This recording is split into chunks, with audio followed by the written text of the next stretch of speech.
नमस्ते, मैं हूं शुभम और आपने देखना शुरू कर दिया है AI न्यूज़ 1। इस समय मेरी मौजूदगी देश की राजधानी दिल्ली के जंतर मंतर इलाके में। आप मेरे पीछे देखेंगे, यहाँ पर अभिजीत दीपके के साथ तमाम सोनम वांगचुक और जितने भी लोग हैं वो वहाँ कॉकरोच जनता पार्टी के प्रदर्शन को सपोर्ट करना है। यहाँ जेएनजी के साथ साथ तमाम लोग मौजूद हैं। सर, आपका नाम क्या है? मेरा नाम जोगेंद्र सिंह है। सिंह साहब, कहाँ से आए हैं? मैं गाजियाबाद से आया। आप गाजियाबाद से हैं। कॉकरोच जनता पार्टी का प्रोटेस्ट चल रहा है। हाँ। तमाम लोग कह रहे हैं कि फंडिंग के द्वारा प्रोटेस्ट चल रहा है ये।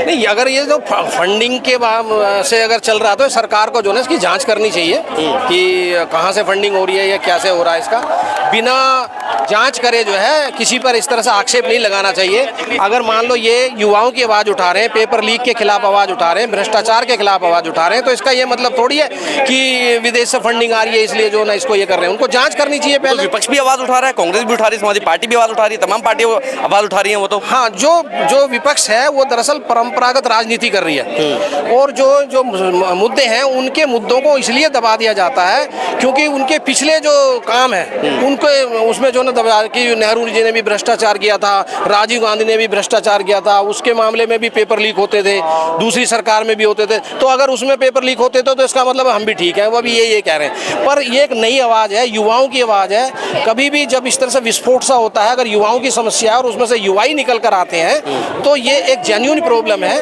और मुझे लगता है कि प्रशासन को, सरकार को इनकी बात को सुनना चाहिए।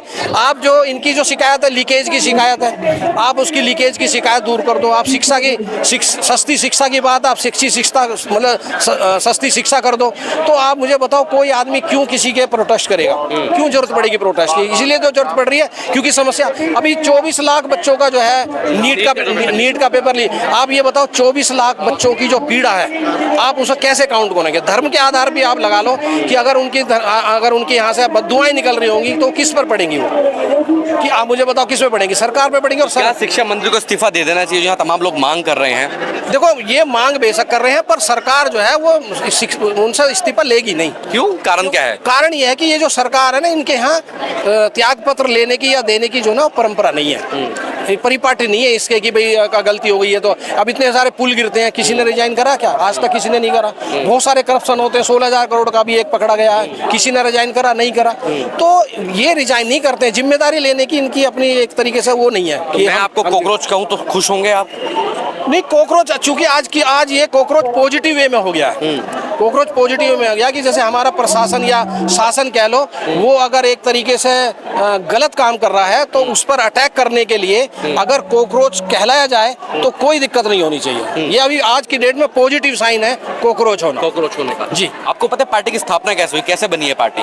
नहीं, पार्टी का जो है ना, जो मतलब ये जब CJI ने एक कमेंट किया था कि जो बेरोजगार हैं वो कॉकरोच जैसे हैं, वो सिस्टम को जो ना इस तरह से वो कर देते हैं। उसी के बाद फिर एक तरीके से सारे युवाओं में, बेरोजगारों में जो है ना एक बवाल आ गया, मतलब उबाल आ गया। और उस उबाल से जो है फिर ये जो दीपते हैं इन्होंने अपनी एक कॉकरोच नाम के साथ साथ तमाम लोग पहुंचे जो सिस्टम से परेशान है। क्या नाम है भाई आपका? मेरा नाम जी डॉक्टर सचिन है। कहाँ से आए हैं आप? मैं द्वारका दिल्ली से आया हूँ। आप भी कॉकरोच हैं? जी देखिए, मैं एम्प्लॉयड हूँ, मैं एक डॉक्टर हूँ, बट जो इंडिया में हो रहा है अभी, जैसे नीट UG का पेपर लीक हुआ जिसके थ्रू MBBS में एडमिशन होता है, आप खुद अनुमान लगा सकते हैं। अगर कोई बच्चा किसी ऐसे मध्यम वर्गीय परिवार से आता है जिसके पास कोचिंग के पैसे नहीं है, वो अपनी ज़मीन या कुछ भी कठिनाइयों से गुजर के बच्चे को कोचिंग दिलवाते हैं, तो पैरेलली देखते हैं हम कि कोई 4-5 लाख रुपए देख के पर पेपर खरीद रहा है और उस व्यवस्था के थ्रू डॉक्टर बन रहा है, तो कैसा डॉक्टर बनेगा वो? आप समझ सकते हैं, कोई भी एक समझदार इंसान समझ सकता है। और ये एक नीट पेपर के लीक की बात नहीं है, SSC का देख लो आप। अभी रिसेंट में मेरे ख्याल से 6-7 पेपर लीक हो चुके हैं। 93 पेपर लीक हुए लगभग। अभी की मैं रिसेंट की बता रहा हूँ, 1 महीने के 2 आपने बताया जैसे 93 हो चुके हैं लीक। अब व्यवस्था कहाँ जा रही है? अब वो जो लीक होके कुछ बन रहे हैं, कोई पढ़ाई कर रहा है, तो वो व्यवस्था को कैसे सुधारेंगे आप? ये एक बहुत बड़ा सवाल है। और अभी तक अच्छा, मुझे एक बात बताइए। हाँ। व्यवस्था सुधारने के लिए, जैसे आम आदमी पार्टी है, व्यवस्था सुधारने आई थी लेकिन व्यवस्था में खुद फंस गई।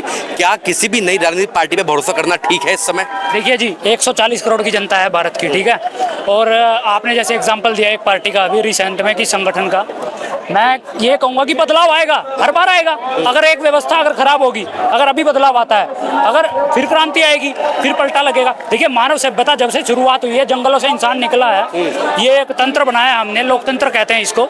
इसमें यही होगा, बदलाव होगा। अगर कोई सत्तारूढ़ी पार्टी अगर आती है सत्ता में और उसे घमंड हो जाता है तो उसे गिराने का एक तरीका है, और अभी ये तरीका हिंदुस्तान के यूथ को समझ आया है, थोड़ा बहुत निकला है वो रोडों पे। और मैं तो सभी से आग्रह करूंगा कि अगर आप जंतर मंतर नहीं आ रहे ना, अपने आसपास के इलाकों में वहाँ पे निकलिए और अपना विरोध दर्ज करो। अच्छा मुझे एक बात बताइए, तमाम लोग ये कह रहे हैं कि ये जो प्रदर्शन है इसको विदेशी फंडिंग है, भारत में स्थिरता बिगाड़ने, जैसे नेपाल में रेवोल्यूशन हुआ उसके अकॉर्डिंग यहाँ प्रदर्शन किया जा रहा है। I am right?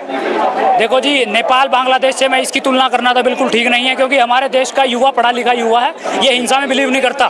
हम आज भी एक पुलिस के आफ्टर परमिशन यहाँ पे लोग एकत्रित हुए हैं, और अब हिंसा की किसी की ना कोई मंशा है। हमारा बस है कि ये गर्मी में कड़कती धूप में 40-41 की डिग्री में, मैं एक डॉक्टर हूँ, मुझे पता है हीट स्ट्रोक हो सकता है इतने माहौल में, बट तब भी सभी यूथ इकट्ठे हुए हैं। सिस्टम पे जू रेंगती है, सिस्टम पे जू रेंगती है, आपको लगता है जो आज का सिस्टम है जू रेंगती है उस पर? देखो जी, सिस्टम एक पूरा, आज आपको भी पता है, आप इतने एक एक्सपीरियंस रिपोर्टर हैं, कि एक व्यवस्थित तरीके से एक भ्रष्टाचार किया जाता है। बट एक इंसान जो कि बिलीव करे एक पॉजिटिव उसमें कि हमारा अच्छे तरीके से विरोध दर्ज होगा, तो हमारे पास यही तरीका है। अब आगे हमारे पास वोट का भी है। अब धीरे धीरे, जैसे आप ये मान लो, कम से कम भी मेरा अनुमान ये है, कम से कम बता रहा हूँ मैं, 10-15 करोड़ युवा या थोड़े जो उनके माता पिता हैं या उनके बड़े भाई बड़े बहनें, जो थोड़े मिलेनियल्स लोग हैं, वो इससे प्रभावित हैं, और अभी वो चाहते हैं कि व्यवस्था चेंज हो। व्यवस्था चेंज धीरे धीरे जी ये 30 करोड़ भी होगा, और मेरे को ऐसा लग रहा है, ये आपको भी लग रहा है, में रेवोल्यूशन आएगा, रेवोल्यूशन आ चुका है जी, शुरुआत हो चुकी है, व्यवस्था पूरी भी बदल सकती है। और मैं तो सभी को ये आग्रह करूंगा कि पीछे मत हटना, सब अड़िग रहेंगे, इनकलाब जिंदाबाद। ठीक है, आपका क्या नाम है भाई? मेरा नाम उदय श्रीवास्तव है। श्रीवास्तव साहब, यहाँ दिल्ली में रहते हैं आप? मैं गाजियाबाद में कॉलेज है तो वहाँ पे रह रहा हूँ। किस कॉलेज में पढ़ते हैं आप? Christ university. अच्छा, क्या पढ़ाई कर रहे हैं? मैं बीकॉम का था। आप बीकॉम का? तो आप भी कॉकरोच हैं? कॉकरोच, हाँ कॉकरोच है। अगर उसको सटाइक देख रहे हैं, जैसा कि सीजीआई ने बोला, अगर उस डेफिनेशन पे जो कि सीजीआई ने दी कॉकरोच की, तो हाँ मैं भी कॉकरोच हूँ। आज जरूरत है सबको कॉकरोच बनने की? जिस तरीके का सिस्टम है, सिस्टम के खिलाफ आप लोग खड़े हैं, क्या जरूरत है हमें कॉकरोच बनने की? हम लोग कॉकरोच बनने को भी तैयार है, सिस्टम ने भी स्लैग बना दिया आज। कॉकरोच बनना तो बहुत वेग बातें कर रहे हैं। मेन यहाँ पे जो मुद्दा है वो है कि करप्ट सिस्टम के हम खिलाफ हैं। सिस्टम के खिलाफ नहीं है, करप्ट सिस्टम के खिलाफ है, इनएफिशिएंट सिस्टम के खिलाफ है। जो सिस्टम पेपर लीक होने देता है उस सिस्टम के खिलाफ है। धर्मेंद्र प्रधान जो कि एजुकेशन मिनिस्टर, उनकी मौजूदगी में अगर ऐसा सब चीज़ें हो रही हैं तो फिर उनकी बिल्कुल अकाउंटेबिलिटी बनती है और उन्हें रिजाइन करना चाहिए, और किसी ऐसे इंसान को आना चाहिए जिसकी मौजूदगी में पेपर लीक ना हो, और जो भी सिस्टम है, एग्जाम कराने का प्रोसेस है, बहुत ही स्मूथ हो और फ्लुएंट हो और अच्छे तरीके से हो, कि स्टूडेंट्स को कोई दिक्कत ना हो और स्टूडेंट्स को इतनी धूप में और रोड पे ना आना पड़े। अच्छा मुझे आप एक बात बताइए, ये तमाम लोग कह रहे हैं, मैं तमाम लोगों से बात कर रहा हूँ कि उमर खालिद गैंग है, लेफ्ट लॉबी है, भारतीय फंडिंग आ रही है, देश में माहौल बिगाड़ने की कोशिश कर रही है। फंडिंग आ रही है? कौन फंडिंग आ रही है? मेरे को किसी ने फंड किया है? हम खुद से आए हैं, हमको कोई पैसे नहीं देता है यहाँ आने के। जितने भी आए इनको किसी को पैसे नहीं मिले यहाँ आने के। इनको गुस्सा है क्योंकि ये ढंग से काम नहीं करोगे तो फिर कुछ तो कहना ही पड़ेगा। कैसे आवाज उठाएं? मीडिया पे कुछ दिखाते ही नहीं है, बहुत सारे लोग हैं जो दिखाते ही नहीं। आप अपोज करोगे तो आप एंटी गवर्नमेंट हो गए, आप टेररिस्ट हो गए, देशद्रोही हो गए। मीडिया तो यहाँ देखो, आप कोई भी जेन्युइन बड़ा मीडिया आया है क्या? नहीं आया है, क्योंकि वो गोदी मीडिया है। गोदी मीडिया सपोर्ट कर रही है अपोजिशन। टैग लगाना बहुत आसान है, किसी पे भी टैग लगाना, ये तो ये है, ये तो ये है। आपका नाम क्या है? सरोज मैम, मुझे आप एक बात बताइए, आज का जो सिस्टम है, आप किसी व्यवस्था के खिलाफ बोलते हैं तो आप देशद्रोही हो जाते हैं, आप मुसलमान की तारीफ करते हैं, आप मुसलमान की तारीफ करते हैं तो आप पाकिस्तानी हो जाते हैं। पाकिस्तानी हो जाते हैं, बिल्कुल बिल्कुल। इन लोगों ने हद मचा दी थी, तब ये पढ़ा लिखा तबका बाहर निकला है, और ये इनकी नाको चने चबा देगा। सारे पढ़े लिखे बच्चे हैं, कोई ऐसा नहीं है कि रिक्शा चला रहा है, ठेला चला रहा है, तुम किसी को 1100 रुपए दे दो, किसी को 10,000 दे के वोट ले लो। लिखा भी ठेला और रिक्शा चलाना पड़ेगा उसे भी। अब सरकार ने ऐसा ही कुछ कर दिया कि पढ़े लिखे को भी ठेला और रिक्शा चलाना पड़ेगा। मोदी जी खुद ही कहते हैं पेपर लीक हो रहे तो बच्चे करेंगे क्या आगे? सुसाइड कर रहे हैं या फिर ठेला या रिक्शा चलाएंगे? जो बंदा खुद अपनी डिग्री नहीं दिखा रहा, हैं, जिसका बेटे को बैट पकड़ना नहीं आता वो बीसीसीआई का चेयरमैन है। एजुकेटेड बंदा बनना चाहिए, एजुकेशन मिनिस्टर जो नहीं, जिसको कुछ आता नहीं, अनपढ़ गवार वैसे लोगों को मिनिस्टर बनाया जा रहा है। आप बताओ बिहार के चीफ मिनिस्टर जो 7वीं फेल है हम सम्राट चौधरी की बात कर रहे हैं। सम्राट चौधरी के बारे में बोल रहे हैं ये। नीतीश के बेटे को देखो, खड़ा नहीं हो पाता है सही से, उसको हेल्थ मिनिस्टर बना दिया। ऐसा वो नीतीश। मुझे एक बात बताइए, ये सिस्टम अभी का बना हुआ है, पीढ़ी से बना हुआ है? आरा पीछे से, मगर अब हद हो गई। पहले है ना दाल में नमक खाया जाता था, अब नमक में दाल खा रहे हैं। जब नमक में दाल खा रहे हैं तो जहर हो गया। अच्छा मुझे एक बात बताइए, ये जेनजी प्रोटेस्ट है, आपने तो दुनिया देखी, आप तो काफी बड़ी हैं, ये तमाम लोग ये कह रहे हैं कि भैया ये जो माहौल बिगाड़ने की कोशिश है, कुछ विदेशी ताकतें ये कह रही हैं। बकवास बकवास बकवास, ये इन्हीं लोगों की बकवास है। आज जो और जो कह रहे हैं कि माहौल बिगाड़ा जा रहा है, वो लोग जो पेपर लीक हुआ वो लोग सड़कों पर क्यों नहीं आए? ना जो वांगचुक आए हुए हैं, कितना बड़ा साइंटिस्ट बंदा जिसके ऊपर पिक्चर बनी हुई है, उसको 6 डिटेन कर लेते हैं, उनको भी आतंकवादी बता देते हैं। NSA में बंद कर दिया उसको। मैं आज उन्हीं को देखने के लिए आई हूँ कि मैं उनको आमने सामने से देखना चाह रही थी, वांगचुक को। तो इस सरकार में देशद्रोही बनना ज्यादा आसान है? इस सरकार में देशद्रोही बन इनके अनुसार बनाना बनाना बनाना, ये सबको देशद्रोही तो बना, ये मुझे भी कह देंगे कि देशद्रोही है। तो देश प्रेमी कौन है? देश प्रेमी की परिभाषा क्या? शाह और साहिब, शाह और साहिब है देश प्रेमी। वो देखे ना अभी वो जो एक राजेश का है, 15,000 करोड़ कितने का गबन किया, घोटाला किया जो गोल्ड में किसमें, ये सब इनके अपने हैं। हाँ, आपका नाम क्या है मुझे बताइए? शिवम। आप कहाँ से आए हैं? पलवल। आप यहीं दिल्ली से आए हैं? नहीं, पलवल। अच्छा, हरियाणा से। परिवार को बता कर आए हैं? हाँ, परिवार को पता है। क्या करते हैं आप? मैं पढ़ाई करता हूँ। पढ़ाई करते हैं। तो यहाँ क्यों प्रोटेस्ट है, क्यों आज युवा गुस्से में है? किसकी, अगर फेलियर की बात करूँ, किसका फेलियर है मेनली? ये सरकार का ही फेलियर है।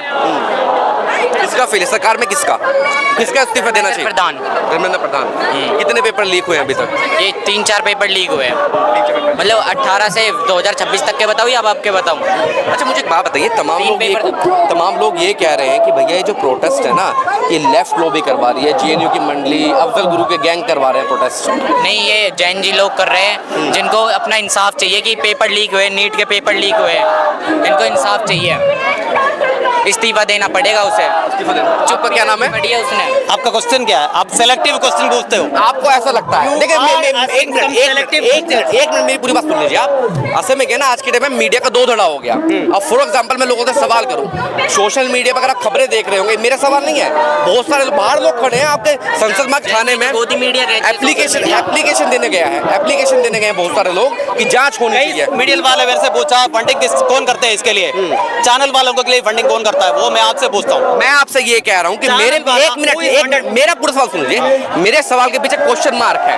जो लोग आपके ऊपर सवाल खड़े करेंगे, फंडिंग लेकर आए हैं, मैं कह रहा हूँ फंडिंग लेकर क्या आज का युवा इतना बेगर्दा हो गया कि फंडिंग के मामले में टिकट धूप में खड़ा हो जाएगा? सिस्टम से परेशान है तभी तो खड़ा हुआ है ना। डेफिनेटली अभी पहला मुद्दा जो है ना, एजुकेशन मिनिस्टर जो है ना रिजाइन करे, वो इसलिए है लीक लगातार हुआ जा रहा है, लीक लगातार हुआ जा रहा है। उसका कोई कुछ, ये government executive system is telling anything, कुछ उसके खिलाफ कुछ बोल ही नहीं। मीडिया सही काम करता आज युवा सड़क पर नहीं होता। अगर मीडिया सही काम करता, मीडिया अपनी भूमिका निभाता, मीडिया करेगा ही नहीं ना। मीडिया को भी चाहिए फंडिंग, वो देते हैं। जो पॉलिटिकल पार्टीज जो ना उसी के लिए फंडिंग करते हैं, वो अपना जो ना वो काम करते हैं, सिर्फ सच बोलते नहीं है, सच बोलते नहीं है। नाम से जो है ना सच जो है ना 24 आवर्स कुछ भी जो चैनल का नाम दिया हुआ है, पर सच है ही नहीं। वो जो भी है अपना चलाना है एक सिस्टम, वहाँ पर नौकरियाँ किसी को चाहिए, अपना जो चैनल चला रहे हैं पैसा चाहिए, इसलिए सारे जो है ना गोदी मीडिया बन गया उनका पार्टी जो रूल कर रहा है उन्हीं का जो है ना गोदी मीडिया सारे बन गए। आप क्या काम करते हैं? मैं ट्रैवल एंड टूरिज्म कर रहा हूँ। बताइए, आपके तमाम युवा टच में होंगे, क्या सोचता है युवा सरकार के बारे में? क्यों भड़का हुआ है, क्यों गुस्से में है? अगर ये इस पर कोई सोल्यूशन निकल कर नहीं आया, आप एक पत्रकार होकर के ये सवाल जो ना आप मेरे से नहीं, आप भी युवा है, मैं समझ गया सर। मैं ये कह रहा हूँ कि अगर इस पर सोल्यूशन निकल कर, गर्मी में कोई आके सोल्यूशन निकल कर नहीं आया अगर, हाँ, तो उसके बाद युवा क्या करेगा? क्या ऑप्शन बचता है? ऑप्शन किसके जगह ऑप्शन? मैं ये कह रहा हूँ कि आज यहाँ तमाम लोग प्रदर्शन करना है धर्मेंद्र प्रधान के खिलाफ, वो इस्तीफा दें। सरकार के कानों पर जू रेंगती है, आपके अनुसार जू रेंगेगी? में जो भी आएगा उनके खिलाफ, अगर सही नहीं है तो उनके खिलाफ भी प्रदर्शन होंगे, प्रोटेस्ट होंगे। कोई भी अप टू कोई भी है, अप टू प्रधानमंत्री तक हो गए, हम सवाल करेंगे। हमें जवाब उस चीज का चाहिए। ठीक है, आज तक कोई रिस्पॉन्सिबल बंदे कोई भी सत्ते में बैठे हुए वो जवाब देते नहीं है। जवाब देते हैं। आपका क्या नाम है भाई? नाम आप बताइए, काम क्वेश्चन अच्छा, पूछिए। क्वेश्चन पूछते, चल नाम नहीं पूछते। आप युवा हैं, आपको लगता है कि सरकार ने कहीं ना कहीं युवा के साथ इतना भेदभाव कर दिया कि आज जो जेनजी युवा है जिसे पढ़ना चाहिए था अपना बैठ के, वो आज सड़कों पर उतर आया? भेदभाव नहीं, ब्रेन वॉश ऐसे बोलो आप। किस तरीके का ब्रेन वॉश? पॉलिटिकल व्यू में आजकल जितने भी बच्चे होंगे आपने देखा होगा आपके एरिया में या कहीं भी एरिया में, अपनी फोटो चिपका करके बैनर में वो चाहते हैं कि मैं युवा बन गया हूँ, नेता बन गया हूँ। ठीक है, कोई छोटी सी बिजनेस की पार्टी या कोई भी एक छोटा सा लोकल पार्टी लेकर के वो हर लड़का चाहता है कि मेरी फोटो आए और मैं थोड़ा सा छोटा बहुत एक कद बन जाए मोहल्ले में, रील बन जाए, रील बन जाए, दैट इज रील बन जाए। ये जो आपका घोड़ा में जो मामला हुआ रील ही हुआ, हर जगह तरुण वाले मामले में क्या हुआ, वहाँ रील बनी है। एक जगह नहीं, नहाने से लेकर के पिछले 10 साल से नहाने से लेकर के और आज तक केवल रील बन रही है। और लास्ट में मोदी जी ने भी बना दी। मतलब सुप्रीम कोर्ट बोलता है रील वालों को कॉकरोच, और खुद जाकर के रील बनवा देते हैं। वो कौन है? वो कौन है? कॉकरोच अगर ये है और सिस्टम के खिलाफ हैं तो फिर अब अपनी आवाज उठा रहे हैं, सब कॉकरोच है फिर। सबको सभी है। वही तो मैंने बोला, जब वो रील बना रहे हैं तो आपने रील बना दी, तो फिर उसके लिए नहीं बोला क्या कुछ? तो प्रॉब्लम ये है कि युवाओं का ब्रेन वॉश हो रहा है। उनको जिधर जाना चाहिए उधर से उनको डाइवर्ट करके कहीं और ले जा रहे हैं, अपने अकॉर्डिंग घुमा रहे हैं। जब उनको लगता है कि हिंदू मुस्लिम करना है, हिंदू मुस्लिम कर दिया, पढ़ाई लिखाई पे ध्यान नहीं देना है। पर जब कोई मुद्दा आता है ना, एक नया एक प्रोपेगेंडा खड़ा कर दिया था साइड में, जिससे कि वो जो मेन मुद्दा है, मेन जो फ्लो है, वहां से आदमी हट करके दूसरे फ्लो में चला जाता है। और यही एक समस्या है। बच्चा ये नहीं सोच रहा है, जो भी आपका 30 साल से ऊपर के बच्चे हैं ना, 30 साल से ऊपर के, उनसे पूछो कैसे खा रहे हैं, कैसे पढ़ रहे हैं और कैसे उन्होंने अपनी अब वो कैसे जॉब ढूंढेंगे। और जो 30 साल से नीचे वाले हैं वो समझ नहीं पा रहे हैं। अभी वो सिर्फ और सिर्फ रील और रोल में घूम रहे हैं कि हमको क्या करना चाहिए। एक्चुअल में जो पढ़ रहे हैं, जो पढ़ भी लेते हैं, वो बेचारे एग्जाम में फंस जाते हैं, उनका एग्जाम नहीं क्लियर होता है, क्या ये एग्जाम लीक हो जाता है, तो बताओ क्या करे बच्चा? अच्छा, एग्जाम लीक हो जाता है, एग्जाम लीक करवाया जाता है मतलब लीक अपने, अच्छा लीक हो जाना क्या कोई गैस है क्या? समझिए मेरी बात। मेरा सवाल आपसे ये है, एक होता है कि सरकार नौकरी देना नहीं चाहती, उसके पास एक बहाना है पेपर लीक करवाने का। बहुत सारी चीजें हैं। देखो कोई पैसा, देखो लीक में भी पैसे खा रहे हैं, ठीक है, वहाँ भी बहुत बड़े बड़े लोग बैठे हुए हैं। कोई न कोई किसी का रिश्तेदार होगा, किसी न किसी का भाई होगा, बहन होगा, तो उनको तो पकड़वाना नहीं है। उनको पेपर तो लीक हो चुका है, अब उसके लिए क्या बोलेंगे? ये लोग बोल देंगे लास्ट में, यार लीक हो गया, कोई बात नहीं, एक एग्जाम कल देना था, एग्जाम परसों दे देना। आपकी एज कितनी है? मेरी 30 है। आपकी 30 साल है। अच्छा, आजकल ना ट्रेंड है देशद्रोही।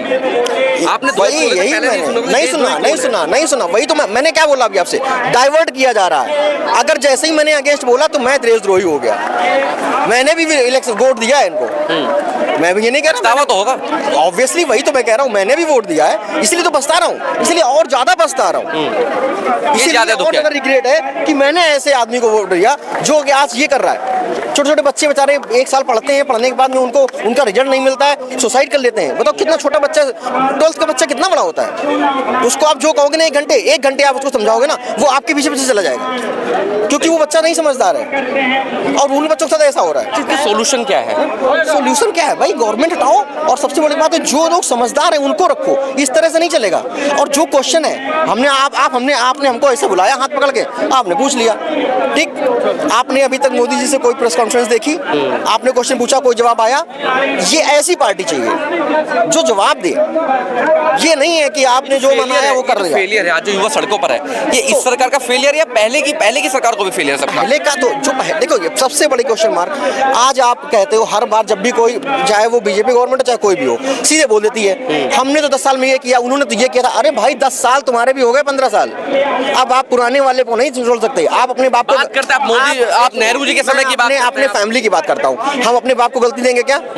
अपने बाप की गलती देंगे क्या? उनसे कहेंगे क्या कि आपने क्या किया? ये बताइए। आज हम अपनी पढ़ाई कर रहे हैं, हम अपने पूर्वजों को गलती देंगे क्या? वो भी तो वही हो गए ना। 15 साल पहले जो थे, जो करके गए राजा बना करके, और जो करके गए, उनकी गलती देते रहोगे हमेशा। खुद क्या किया भाई तुमने? 15 साल बहुत होते हैं। और जब वो 15 साल था तब टेक्नोलॉजी कहाँ थी और आज टेक्नोलॉजी कहाँ है? तमाम लोगों से सवाल करूँ, हालांकि आप भड़क जाएंगे मेरे सवाल पर। पहले क्या होता था कि आपने एक मीडिया में कहीं भी आपने एक स्टेटमेंट दिया, वो स्टेटमेंट पूरे इंडिया में घूमते घूमते 2 दिन लग जाते थे, प्रिंट मीडिया के थ्रू और इसके थ्रू 2 दिन लगते थे। आज क्या है, 1 सेकेंड में मेलोडी वहां से आई और पूरे ऑल वर्ल्ड में घूम गई, घुमाई गई, घुमा दी गई, मतलब घूम गई। रील में नेटवर्क है, इंटरनेट है, घूम गई फटाक से। तो आज भी आप ये कह रहे हो कि और इतना सब कुछ आपके पास है, फिर भी आप बोल रहे हो कि आप वो 15 साल उन्होंने क्या किया। अरे भाई उनको भूल जाओ, तुमने क्या किया, तुमने क्या किया, सही बात।